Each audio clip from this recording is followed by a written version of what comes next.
Hello, welcome everyone. Native reviewers channel visit చేసినందుకు thanks. ఇంకొక కొత్త వీడియోతో ఈరోజు మీ ముందుకు వచ్చేసాం. మేము ఈరోజు ఏ విషయం గురించి మా ఒక అన్ఫిల్టర్డ్ ఒపీనియన్ని మీతో చెప్పుకోవాలని అనుకుంటున్నామనేది మీకు ఆల్రెడీ థంబ్నెయిల్ మరియు టైటిల్ చూసి తెలిసై ఉంటుంది. సంగీత్ శోభన్, నయన్ సారిక మరియు మానస శర్మ గారి దర్శకత్వంలో వచ్చిన రాకాసా గురించి మా ఒక అన్ఫిల్టర్డ్ ఒపీనియన్ ని మీతో పాటు షేర్ చేసుకుంటున్నాం. రాకాసా ఇది హారర్ థ్రిల్లర్ ఎంటర్టైన్మెంట్ జానర్ లో వచ్చిన సినిమా అయ్యుంది. ఈ సినిమా స్టార్టింగ్ లో ఒక ఇంట్రెస్టింగ్ వేలో తీసుకెళ్లడానికి ట్రై చేసి చాలా బాగానే ఎగ్జిక్యూట్ చేశారు.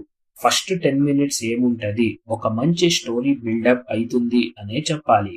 తర్వాత ప్రీ ఇంటర్వెల్ వరకు బోరింగ్ గా మరియు లాగ్ సీన్స్ ఉండటంతో ఎక్కడో ఆడియన్స్ మొత్తం డల్ అయిపోతారు. తర్వాత ప్రీ ఇంటర్వెల్ మరియు ఇంటర్వెల్ బ్లాక్ ఒక రకంగా బాగుంది.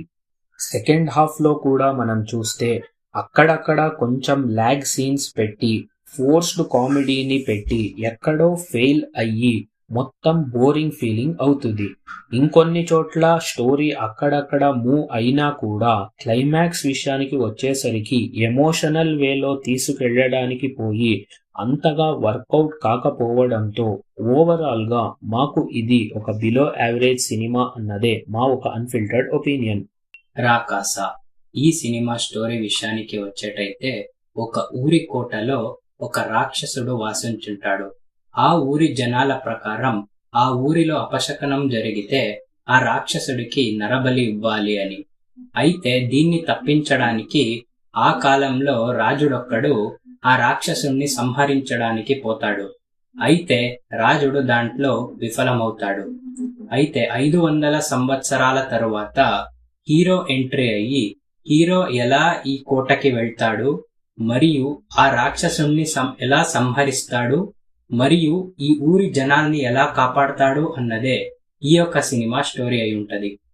ఇంకా ఈ సినిమా క్యాస్ట్ విషయానికి వచ్చేటైతే మెయిన్ లీడ్ హీరో రోల్లో ప్లే చేసిన సంగీత్ శోభన్ గారు తమ ఒక స్ట్రాంగ్ జోనర్ కామెడీ ఏముంది దాన్ని ఈ ఒక హారర్ థ్రిల్లర్ జోనర్ లో ప్లే చేయడానికి పోయి అంతలా సెట్ కాకపోవడంతో ఎక్కడో క్యాస్ట్ సెలెక్షన్ లో ఫెయిల్ అయ్యింది అన్నదే మా ఒక అన్ఫిల్టర్డ్ ఒపీనియన్.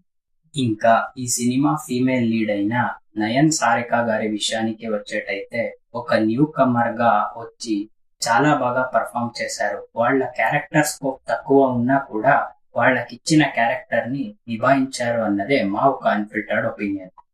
ఇంకా ఈ సినిమాలో మెయిన్ సపోర్టింగ్ రోల్ లో ప్లే చేసిన గెటప్ శ్రీను గారి విషయానికి వచ్చేటైతే, యాజ్ యూజువల్ తమ ఒక యాక్టింగ్ స్కిల్స్ ని ఈ సినిమాలో వాళ్ళ క్యారెక్టర్ కి ఉన్న స్కోప్ ని ఫుల్ గా యూజ్ చేసుకుని చాలా బాగానే పర్ఫామ్ చేశారు అనే చెప్పాలి. అంతేకాకుండా సెకండ్ హాఫ్ లో వచ్చే వెన్నెల కిషోర్ గారు కూడా తమకి ఇచ్చిన క్యారెక్టర్ కి పర్ఫామ్ చేసి యాజ్ యూజువల్ జస్టిఫై చేశారు అన్నదే మా ఒక అన్ఫిల్టర్డ్ ఒపీనియన్.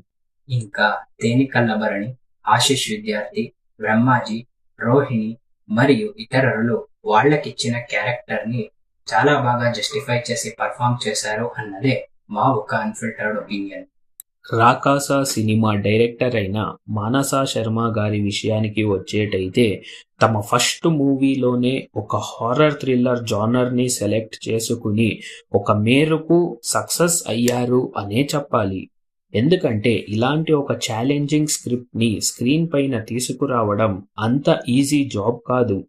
అయితే మనం ఈ సినిమాని చూసుకుంటే ఫస్ట్ హాఫ్ లో ఒక 10 minutes స్టార్టింగ్ లో మరియు ప్రీ ఇంటర్వెల్ మరియు ఇంటర్వెల్ దాకా స్టోరీనే మూవ్ అవ్వకుండా వచ్చే సీన్స్ ఏముంటాయి అవి ఈ మెయిన్ బేస్ స్టోరీకు లింకే లేకుండా పోతుంటది. సెకండ్ హాఫ్ లోనే స్టోరీ మొత్తం సాగడంతో అక్కడ కూడా అన్వాంటెడ్ కామెడీ సీన్స్ పెట్టడం వలన ఇంకొంచెం స్టోరీ పైన వర్క్ చేసుంటే ఈ సినిమా ఇంకా బాగుండేది అన్నదే మా ఒక అన్ఫిల్టర్డ్ ఒపీనియన్. ఇంకా ఈ సినిమా మ్యూజిక్ డైరెక్టర్ అయిన అనుదీప్ దేవ్ గారి విషయానికి వచ్చేటైతే, సినిమా రిలీజ్ కి ముందు రిలీజ్ అయిన సాంగ్స్ లో ఒక మేరకు సినిమాకి హైప్ తీసుకొచ్చినా కూడా ఎక్కడో అది సినిమాకి వర్కౌట్ అవ్వలేదు. ఇంకా బీజిఎం విషయానికి వచ్చేటైతే ఇంకా ఎక్కడో ఇంటెన్స్ బీజిఎం కావాల్సింది, మరియు ఎక్కడో బీజిఎంలో కూడా అంతగా మూవీకి ప్లస్ అవ్వకపోవడంతో ఫెయిల్ అయ్యారు అన్నదే మా ఒక అన్ఫిల్టర్డ్ ఒపీనియన్. ఇంకా ఈ సినిమా కామెడీ విషయానికి వచ్చేటైతే ఒక పెద్ద కామెడీ స్టార్ క్యాస్ట్ నే పెట్టుకుని డైరెక్టర్ గారు ఎక్కడో అంతలా సక్సెస్ కాలేదు అనే చెప్పాలి. ఎందుకంటే స్టోరీకి సంబంధం లేకుండా ఉండే ఒక కామెడీ సీన్స్ ఏముంటది, అది కంప్లీట్లీ ల్యాగ్ గా ఫీల్ అవుతుంది. క్లైమాక్స్ లో వచ్చే కామెడీ తప్పితే మూవీ మొత్తంలో అంతగా కామెడీ వర్కౌట్ కాకపోవడంతో బోరింగ్ గా ఫీల్ అయ్యింది అన్నదే మా ఒక అన్ఫిల్టర్డ్ ఒపీనియన్. ఇంకా ఈ సినిమా విఎఫ్ఎక్స్ విషయానికి వచ్చేటైతే ప్రొడక్షన్ వాల్యూస్ ఎక్కడో తక్కువైంది అనిపించింది.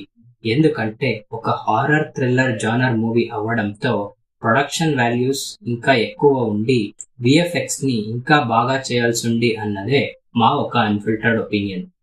రాకాసా సినిమా చూసిన తర్వాత మాకు అన్ఫిల్టర్డ్ గా అనిపించింది ఏంటి అంటే, డైరెక్టర్ గారు బేస్ స్టోరీని వదిలేసి సంగీత్ శ్రోబన్ గారి కామెడీ ఇమేజ్ ని ఎక్కువ వాడుకోవాలి అని చెప్పి ఎక్కడో అన్వాంటెడ్ కామెడీ సీన్స్ ని పెట్టడంతో అది ల్యాగ్ గా ఫీల్ అవుతుంది.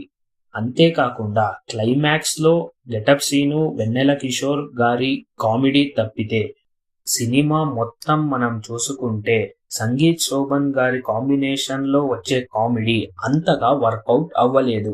ఎందుకంటే ఇది స్టోరీ నుంచి బయట ఉండే కామెడీ కాబట్టి డైరెక్టర్ గారు ఎక్కడో స్టోరీతో పాటే కామెడీని తీసుకు వెళ్ళుంటే ఇది ఇంకా బాగుండేది అన్నదే మా ఒక అన్ఫిల్టర్డ్ ఒపీనియన్.